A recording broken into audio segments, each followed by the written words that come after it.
Hola, hoy nos metemos de lleno en un tema. Bueno, un tema enorme y complicado, el socialismo. Hola. Sí, la verdad es que sí. Y para guiarnos tenemos la descripción de un libro que es ya un clásico, La breve historia del socialismo, de George Lichtheim, en la edición de Alianza. Eso es. La idea es partir de ese resumen, de esa contraportada, para ver qué nos cuenta sobre cómo surgieron y cómo evolucionaron las ideas socialistas, su conexión con los obreros, su crítica al capitalismo, todo eso. Efectivamente. Nuestro objetivo hoy es desentrañar un poco qué promete esta obra de Lichtheim, que además se publicó después de su muerte, en 1973. Ajá, Y ojo, que la propia descripción ya nos pone sobre aviso, ¿eh? Habla de la inherente complejidad del tema. ya empezamos bien. Sí, sí. Menciona que hay contenidos ambiguos y que a veces es muy difícil, bueno, conectar la teoría pura y dura con la práctica social, con lo que pasa en la calle, digamos. O sea que el libro se presenta un poco como una especie de mapa o brújula. Justo, una guía para intentar orientarse en ese lío, ¿no? En cómo nacieron y crecieron todos esos movimientos socialistas tan diferentes entre sí. Entiendo. Entonces, de entrada, la contraportada ya nos está diciendo, cuidado que esto no va a ser una historia lineal fácil de seguir. Para nada. Habla de pluralidad de enfoques, un perfil no siempre regular. Vamos, que Lichtenstein parece que asume el reto de dar una visión de conjunto, pero sin ocultar que esto ha sido un camino lleno de curvas y de contradicciones, ¿no? Exacto. Y a mí, fíjate, lo que me parece más interesante de cómo arranca, según esta descripción, es dónde sitúa el origen. A ver, Pues dice que el socialismo no es una idea que aparece así porque sí, sino una respuesta global al desafío, ojo, global, mm, que plantearon dos terremotos históricos tremendos. La revolución industrial, por un lado, sí, lo cambió todo en la economía y en la vida de la gente. eso es, el trabajo, la ciudad, y por otro, las grandes revoluciones políticas, la americana y sobre todo la francesa. Claro, que cambiaron las ideas sobre el poder, quién manda, los derechos. Justamente. Así que el socialismo, según esto, nace ahí como reacción a esas transformaciones brutales. Tiene lógica. No es una cosa puramente de filósofos en su torre de marfil, sino una respuesta a cambios muy bestias que estaban afectando a millones de personas, creando nuevas desigualdades, nuevas formas de explotación. Exacto. Una respuesta al mundo moderno que estaban haciendo, al capitalismo industrial. Un mundo que iba a toda pastilla, sí. Y a partir de ahí, de esa raíz común, lo que nos adelanta la descripción es, bueno, una diversificación que casi asusta. Sí, ¿verdad? Es como un árbol con un montón de ramas que salen para todos lados, a veces incluso enfrentadas entre sí. La lista que uno intuye leyendo la descripción es enorme. Parece casi un quién es quién de la izquierda durante 2 siglos. Podríamos intentar agrupar un poco toda esa variedad, para no perdernos. Sí, podemos intentarlo siguiendo las pistas que da el texto. A ver, parece que en Lichtheim cubre un espectro muy, muy amplio. Vale. Por un lado, menciona corrientes que vienen directas de la Revolución Francesa. Esas ideas de igualdad radical, el legado jacobino, dice. Ajá. Los más igualitarios. Luego estarían los que a veces llamamos utópicos, ¿no? Saint-Simon, Owen, Fourier, esos que imaginaban sociedades completamente nuevas, alternativas. Los que soñaban con otros modelos, sí, para superar los problemas de la industria que empezaba. Eso es, proponían reconstruir la sociedad desde cero casi, con modelos a veces muy detallados. Entiendo. Los pioneros, los soñadores. Y claro, después de ellos llega la figura que lo marca todo. Inevitablemente, se menciona la síntesis teórica de Marx. La descripción no lo dice así, pero está claro que el marxismo es un antes y un después. Un punto de inflexión total. Claro, por su análisis del capitalismo, la lucha de clases, la idea de revolución, cambia la forma de pensar el socialismo radicalmente. Y a partir de Marx, o a la vez, o incluso en contra, la cosa sigue. Sigue creciendo en diversidad, ¿no? Porque la descripción no para ahí. Que va, que va. La diversificación sigue.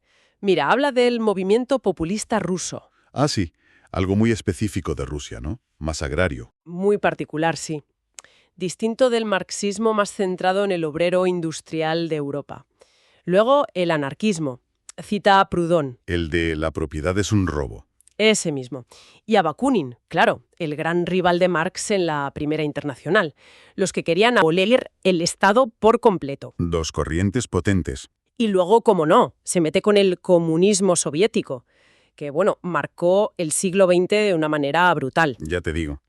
Representó una forma muy concreta de, bueno, de intentar aplicar el marxismo con el Estado partido y todo eso. Y la lista sigue, que es lo increíble. Sí, menciona el sindicalismo revolucionario francés, que ponía el foco en los sindicatos, en la acción directa, como motor del cambio. Vale. Y el laborismo británico, que es otra vía totalmente distinta, ¿eh? Más pactista, parlamentaria, buscando reformas poco a poco dentro del sistema. Es fascinante de cómo, bajo la misma palabra, socialismo, caben cosas tan diferentes, a veces opuestas. Totalmente. Y fíjate que va más allá aún. Menciona el leninismo y el maoísmo. Claro, adaptaciones del marxismo a Rusia y China. Eso es. Interpretaciones para contextos muy específicos, pero con un impacto mundial enorme.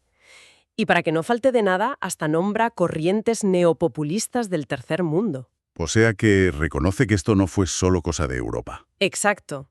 Intenta capturar esa escala global y la cantidad de formas que adoptó el socialismo. Es un esfuerzo tremendo por mapearlo todo. Y aquí es donde, como decías antes, la cosa se pone interesante de verdad. Ver toda esta variedad junta, desde los sueños de Owen hasta, no sé, la Guerra Fría y el comunismo soviético, o las tácticas del laborismo en el Parlamento británico, te hace pensar mucho en las tensiones internas, ¿no? Claro. Porque muchas de estas corrientes no es que fueran solo distintas, es que a menudo estaban enfrentadas a muerte. Sin duda. Y la descripción da pistas de esto porque menciona cosas concretas como la I internacional o la génesis de la escuela fabiana. No eran solo debates teóricos. Exacto. Esos ejemplos son clave. La Primera Internacional fue justo eso, el gran choque entre Marx y Bakunin, entre una visión más centralizada y la anarquista. ¿Ya? Y los fabianos en Gran Bretaña eran la apuesta por el cambio gradual, reformas, meterse en las instituciones. Nada que ver con la revolución proletaria que defendían otros. Que se mencionen estos casos sugiere que Lichtscheim no se queda solo en las ideas, ¿no? Eso parece. Que baja a la arena de la historia, cómo se organizaron estas ideas, cómo compitieron, cómo intentaron o no llegar al poder o cambiar la sociedad. Parece que intenta conectar el pensamiento con la acción, la teoría con las organizaciones reales. Y esa conexión entre teoría y práctica. La propia descripción dice que es uno de los puntos difíciles que aborda Lichtscheim. Sí. Reconociendo las ambigüedades, dice, y las dificultades para trazar líneas claras. Parece que no evita la complejidad. No. Al contrario. Parece que la asume como parte del asunto. Reconoce que la relación entre una doctrina y los movimientos sociales que dicen seguirla, pues nunca es simple. Hay adaptaciones, malentendidos, traiciones a veces. Es un terreno complicado que, según esto, Lichtscheim explora a fondo. Y para rematar, la descripción nos adelanta algo del capítulo final. Ajá. Dice que hay una reflexión sobre los problemas de la sociedad industrial moderna, lo cual conecta con el principio, con el origen del socialismo. Cierra el círculo, sí. Pero también, y esto es importante, una valoración de la socialdemocracia y la postura del propio Lichtscheim frente a las variantes que también se proclaman herederas del marxismo clásico. Ojo con eso. Esto ya no es solo describir, ¿verdad? Aquí entra a analizar, a evaluar. Eso parece indicar, sí, que Lichtscheim no se queda en ser un simple cronista neutral, que al final moja, valora. Y la cuestión de la herencia del marxismo, eso fue una batalla campal en el siglo XX. Y sigue siéndolo, en cierto modo. ¿Quiénes eran los auténticos herederos de Marx? Los soviéticos. La socialdemocracia, que en muchos casos renunció a la revolución. Otros. Que Lichtscheim tome partido ahí es muy significativo, y que valore específicamente la socialdemocracia, esa vía reformista que triunfó en parte de Europa occidental. También es clave, sí. Indica un intento de juzgar qué funcionó, qué no funcionó, qué resultados dieron las distintas vías socialistas, al menos hasta su época. O sea que el libro, por lo que cuenta esta descripción, no solo nos dice «esto pasó», sino que nos invita a pensar en las grandes preguntas, ¿no? Yo creo que sí. ¿Qué significó ser socialista en el siglo XX? ¿Qué caminos se tomaron y por qué? ¿Qué debates internos lo rompieron todo? Casi lo presenta como una Una autopsia analítica de un siglo de ideas y de luchas. Podría ser una buena forma de verlo, sí. Aborda esa lucha interna por la legitimidad, por definir qué es socialismo. No es solo un catálogo, sino un análisis de tensiones, contradicciones y destinos históricos diferentes, al menos hasta principios de los 70. Vale, pues si intentamos recoger las ideas clave que nos deja esta descripción sobre el libro de Lichtheim, ¿con qué nos quedaríamos? ¿Cuáles serían los puntos fuertes de lo que propone? A ver, yo creo que podríamos resumirlo en 4 puntos principales, siempre basándonos en lo que dice la contraportada, claro. Venga, Primero, el socialismo no es una cosa única, no es una doctrina cerrada. Es un fenómeno histórico complejo y muy diverso, un conjunto de respuestas, de ideas, de movimientos. que nacen de momentos históricos concretos. Exacto, de la Revolución Industrial, de la Revolución Francesa y Americana. Su diversidad viene de ahí, de su origen y de cómo se desarrolló. Es algo inherente. De acuerdo. La diversidad como punto de partida. Segundo, Segundo, la amplitud que cubre. Lo que hemos comentado, la descripción promete un viaje por un montón de corrientes distintas, desde los jacobinos y los utópicos, pasando por Marx, claro. hasta el anarquismo, el comunismo en sus distintas versiones, soviética, maoísta, la socialdemocracia, y cosas más específicas como el populismo ruso, el laborismo británico, el sindicalismo francés, e incluso fuera de Europa. Es un intento de hacer un mapa muy, muy ambicioso. Entendido. El alcance es enorme. Tercero, has mencionado la honestidad con la que parece abordar el tema. Sí, yo creo que ese es el tercer punto importante. Lichtheim, según nos dicen, se enfrenta a esto reconociendo la complejidad, las ambigüedades, las dificultades. No busca simplificarlo todo. No vende una historia fácil. Exacto.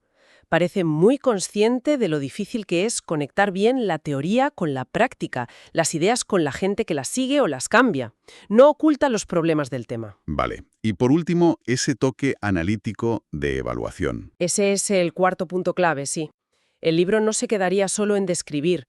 La referencia al capítulo final sugiere que hay una parte fuerte de reflexión y de valoración. Ajá. Reflexiona sobre la sociedad industrial en general y sobre todo evalúa trayectorias políticas, destaca la socialdemocracia y toma posturas sobre la herencia disputada de Marx. O sea que hay una dimensión crítica de valoración que parece central en la obra. Pues este repaso a lo que promete la breve historia del socialismo de Lichtheim, solo con su descripción, nos deja una sensación muy clara de lo enorme que es el tema. Y sobre todo, de lo complicado, de lo enredado que está todo. Sí, es casi vertiginoso. Pensar en la cantidad de ideas, de movimientos, de regímenes políticos, a veces totalmente opuestos entre sí, que han estado bajo el paraguas de socialismo a lo largo de la historia. Sin duda. Y la propia descripción del libro ya lo dice, ¿no? Pluralidad de enfoques, perfil irregular, dificultad para conectar teoría y práctica. Es un reto enorme, histórica y conceptualmente. Y esto nos lleva quizá a una reflexión final para quien nos escucha. Mm, Si Lichtheim, escribiendo a principios de los 70, ya veía necesario intentar poner orden, mapear y analizar toda esta diversidad de corrientes que muchas veces se reclamaban de la misma tradición, pero estaban enfrentadas, una tarea titánica, ¿sí? pues, ¿cómo resuenan hoy esas tensiones? Esas variantes, 50 años después. Es una pregunta muy buena, porque el mundo ha cambiado una barbaridad desde 1973. Cayó el muro, la globalización neoliberal, nuevas crisis, el cambio climático. Exacto.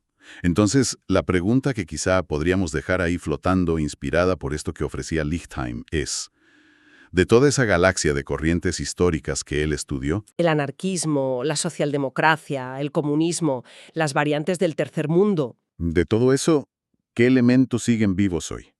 ¿Qué debates de los que él analizó siguen abiertos, aunque sea con otros nombres, de otra forma? Ya. Y sobre todo, ¿cómo influyen esas tradiciones, a veces sin que nos demos cuenta, en las discusiones que tenemos ahora sobre la desigualdad, sobre el papel del Estado, sobre cómo organizar la economía o sobre el futuro de la sociedad?